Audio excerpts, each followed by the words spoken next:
Oi pessoal, recado rápido, estou com um canal novo para quem gosta de cães e gatos engraçados. Link na descrição.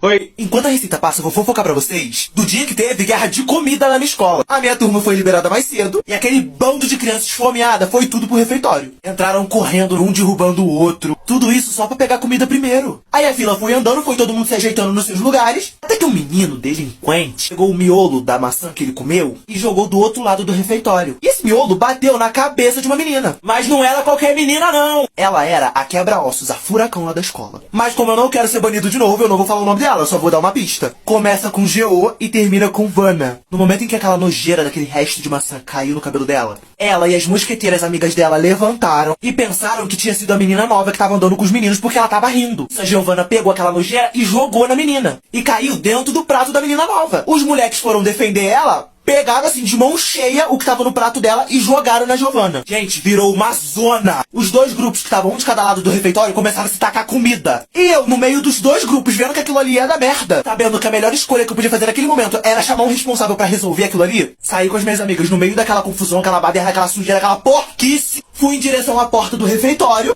e fiquei de lá assistindo.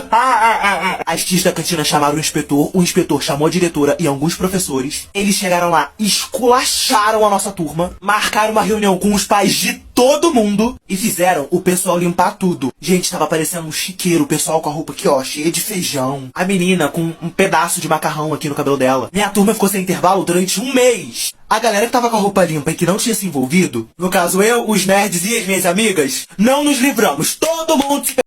Oi, vou fofocar aqui pra vocês do dia em que eu e mais 5 sem noção ficamos presos no elevador da escola e deu muito ruim. Nesse dia, o Gabriel, um amigo meu, que era hiperativo, não conseguia ficar quieto e sempre tava fazendo alguma merda. Eu reuni os melhores amigos dele. Eu, o maior fofoqueiro daquela escola, a Giovana Furacão, que era a best dele, e a menina mais barraqueira que eu já conheci na minha vida, e a Lívia, a menina que ele gostava, que era amiga de todo mundo, que só tinha um defeito, a inteligência. Na verdade, era a falta de inteligência. E aí o Gabriel começou a explicar o plano dele. Ele chamou a gente pra matar a última aula do dia lá na quadra, pra gente ficar lá jogando bola, zoando até o sinal tocar e da hora da gente ir embora. E o plano era o seguinte: não tinha como a gente acessar a quadra pela escada, porque a professora era a única que tinha chave do portão lá de cima. E aí só sobrou uma alternativa, que era o elevador. Porque quando você subia de elevador e descia lá na quadra, no quarto andar, você já saía praticamente no meio da quadra. E não tinha que passar pelo portão, porque ele ficava lá do outro lado. Eu achei uma péssima ideia. A Lívia, depois de ouvir o plano todo, perguntou por que a gente não podia ir de escada. E a Giovana não estava afim de ficar na sala e topou. Então a gente acabou indo mesmo. E no momento em que o Gabriel ia apertar pra subir o elevador, o Thales da nossa turma passa, para de frente pro elevador. Pra quem não sabe, vou explicar quem é o Thales. Barraqueiro, encrenqueiro, tava sempre estressado, reclamava de tudo, arrumava confusão por qualquer coisa. Ele encarou nós quatro e deu uma risadinha de canto. Ele também tava com material escolar porque ele ia fugir e ir embora. E falou assim pra gente: que os bichos estão fazendo dentro do elevador? Antes que a gente conseguisse disfarçar, fazer qualquer coisa, a Lívia abriu com a boca dela e falou que a gente ia matar lá na quadra. Aí o Thales pegou, jogou o cabelo que ele nem tinha pra trás e falou assim: pois agora eu também vou. No que ele ia pisar pra dentro do elevador pra subir com a gente, Giovana Furacão, com seus 6 metros de altura, parou na frente dele e falou assim: ah, mas você não vai não, porque ninguém te chamou. Aí ele encarou a alma dela e falou assim: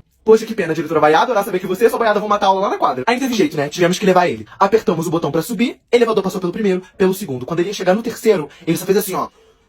A luzinha principal apagou e só ficou uma bem fraquinha. E lá estávamos nós, 5 adolescentes presos dentro do elevador, minúsculo, praticamente no escuro, um calor. O Gabriel, de tanto desespero que ele ficou pra apertar o botão e magicamente o elevador voltar a funcionar, ele conseguiu afundar o botão. Eu tava com muito calor, já tava começando a ficar sem ar. Aí a Lívia, do nada, falou assim: gente, tô passando mal, eu tenho aracnofobia. Eu não posso e não consigo ficar em um lugar fechado. Aí eu falei assim: é claustrofobia que se fala, ô sua maluca. No que ela deu uma risadinha, ela falou: vou desmaiar. Começou a apoiar as mãos assim na parede do elevador, foi abaixando devagarzinho, encostou assim e fechou o olho. Se ela desmaiou, morreu momentaneamente, dormiu, ninguém sabe. A gente só sabe que ela não acordou a partir daí. O tempo foi passando, o nosso desespero aumentando e tava cada vez mais quente lá dentro. E o ar foi ficando difícil de respirar também. Os celulares sem nenhum sinal. A gente gritou pedindo ajuda e nada. A gente ouviu o sinal tocando da hora da saída e a gente se tocou que a luz não tinha acabado. E que só o elevador tinha parado. Esperamos mais um tempinho, outro sinal tocou, que era a galera da tarde que tava chegando, a criançada. Gente, tinha passado muito tempo e a gente ainda tava lá dentro. Eu fiquei em silêncio absoluto, porque as minhas ideias já tinham acabado e eu já tinha aceitado que a gente ia morrer. Até que o Thales pegou e falou assim: gente, vamos fazer alguma coisa. Eu não quero morrer do lado de gente feia, não. O mais forte pode se levantando aí, ó, e derrubando essa porta aqui. A Giovana levantou assim, olhou dentro da cara dele. Naquele momento só se passava uma coisa na minha cabeça: a Giovana vai acabar com ele. Aí ela pegou e falou assim: me dá licença aí da porta então, que é mais forte sou eu. Deu uma leve encostada nele, né, pra ele sair da frente da porta. Ele voou na parede do elevador, porque ele era leve, ele era forte. Ela arregaçou a manga dela assim, ó,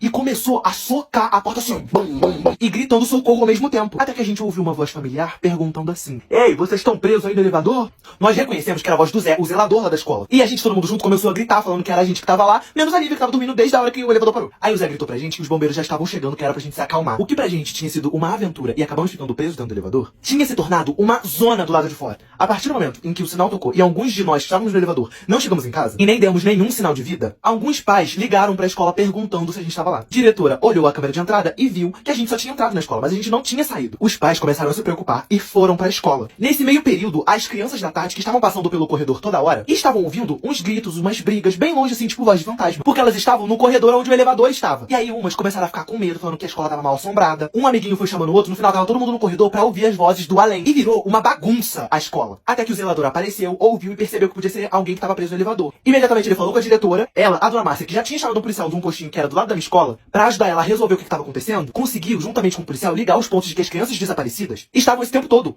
presas dentro da escola no elevador. Aí depois que alguns pais já estavam na escola, os bombeiros chegaram, fizeram o que tinha que fazer lá pro elevador voltar a funcionar e falaram assim: abriu. Nesse momento, a Lívia levantou igual um zumbi, bela adormecida, ajeitou o cabelo e foi a primeira a sair do elevador. Aí depois de um cochicho aqui, um cochicho ali, já tava tudo quase resolvido. O policial, o chefe que tava lá, chamou a diretora e nós 5 que estávamos no elevador pra conversar. Olhou na nossa cara e perguntou assim: alguém viu vocês entrando dentro do elevador? Algum amigo? Alguém fez alguma brincadeira? Alguém percebeu que vocês estavam lá? Imediatamente eu respondi que ninguém tinha visto, que ninguém sabia, que só quem sabia tava ali dentro. Aí ele olhou pra cara da diretora com uma cara de suspense assim, ó, e falou: então nós temos um problema, porque o elevador foi sabotado. Alguém mexeu no disjuntor pra não conseguir mais ligar. E pelo que aparece aqui, foi de propósito. Aí ele perguntou pra dona Márcia se ela tinha a câmera de segurança daquele corredor. E ela falou que tinha. E ele pediu pra ir lá ver as filmagens, alegando que aquilo ali era um caso muito grave. E saíram os dois pra sala da diretora pra ver as filmagens. Ficou o maior climão. Vocês estão achando que acabou por aí? Isso aí foi só o início do caos. Oi, enquanto a receita passa, eu vou fofocar pra vocês do dia em que eu fingi que eu desmaiei na rua e chamaram a ambulância. Eu estudava de tarde, estava quase na hora de eu ir pra escola, escrevendo a última linha daquela bosta daquele trabalho. Tava pensando na última coisa que eu ia escrever e com a caneta aqui na boca. Ela não deu uma estouradinha. Ela começou a jorrar tinta azul na minha boca. Eu já tava pronto, gente, arrumado pra ir pra escola, o ônibus ia passar. Enchi minha boca d'água, pasta de dente, escovei rápido e fui. Quando eu cheguei no centro da cidade, veio aquele sol de 40 graus, dando rajada na minha careca, que eu era careca. Eu com um trabalho gigante na mão. A boca parecia que eu tinha tomado 3 socos e tava com 2 tipos de hemorragia diferentes. Eu fui e tropecei numa pedra. Eu não só tropecei, eu chutei ela e voei no chão. Aí, né, minha primeira reação foi o quê? Ficar ali. Na minha mentalidade de mongoloide, era menos vergonhoso você ter desmaiado do que você ter caído de cara no chão. Não deu 1 minuto, encheu de gente em volta de mim. Pessoal me cutucando como se eu tivesse morto. Ei, menino, acorda, acorda. Eu acho que ele tá fingindo. A boca dele tá roxa, a boca dele tá roxa. Oi, galerinha do Story, eu tô aqui no centro da cidade, esse menino acabou de cair. Gente, ele vai morrer, ele tá morrendo. Vai ficar tudo bem, tá? A gente vai ficar aqui te abanando, respira, respira. E a muvuca só aumentava. Naquele momento eu tava com mais vergonha de levantar de novo. É que teve uma hora que eu só escutei uma voz do além falando assim: a ambulância disse que chega em 3 minutos. Naquele mesmo instante, o espírito de Bela Adormecida saiu do meu corpo. O povo me perguntando se eu tava bem. Eu levantei, e eu falei assim: a minha pressão só caiu, tá tudo ótimo, de verdade. Saí andando. Igual uma formiguinha. Cheguei na escola, fiz o sonso, agi naturalmente com a cara mais limpa do mundo. Só que não, né? Porque a minha boca tava mais azul do que quando eu saí de casa. Aí começaram a me chamar de Smurf calvo. E quem começou com esse bullying foi uma menina que na época era do 9º ano. Ela tem sorte de eu não lembrar o nome dela, porque senão eu ia expor meio. É Vitória Cunha.